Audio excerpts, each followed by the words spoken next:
Gopal, bathroom வரை வந்துட்டீங்களா கோபால்? லதா, நாம 2 பேரும் சேர்ந்து ஒரு குழந்தை பெத்துக்கலாமா? கோபால், நடக்காது. அது மட்டும் நடக்கவே நடக்காது கோபால். கல்யாணம் பண்ணிக்கிட்டு தான். அப்பவும் நடக்காது கோபால். ஏன்? ஏன்னா அவரே போனதுக்கு அப்புறம் எதுக்காக வேஸ்டா ஒரு கர்ப்ப பையன், அதை நான் தானம் செய்து விட்டேன் கோபால். பரவாயில்ல லதா, நான் ஒரு குழந்தை, நீ ஒரு குழந்தையா இருப்ப. அப்பவும் நடக்காது கோபால். அப்போ சிரிச்சு சிரிச்சு பேசினது, என் கூட ஆடி பாடினது அத்தனையும் நடிப்பா? சொல்லு லதா, நடிப்பா?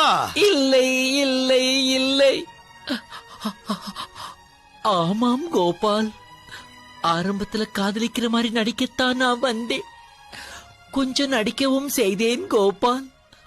ஆனா தூய்மையான உங்கள் அன்புக்கு முன்னால் என்னுடைய நடிப்பு தோத்து போச்சு கோபால், தோத்து போச்சு.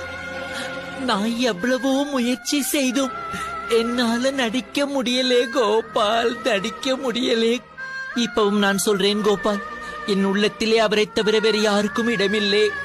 நீங்க வாங்கி தருகிற வீடுகள், பொருட்கள் எல்லாம் நான் வச்சுக்கிறேன். ஆனா என்ன நீங்க வச்சுக்க முடியாது கோபால், வச்சுக்க முடியாது.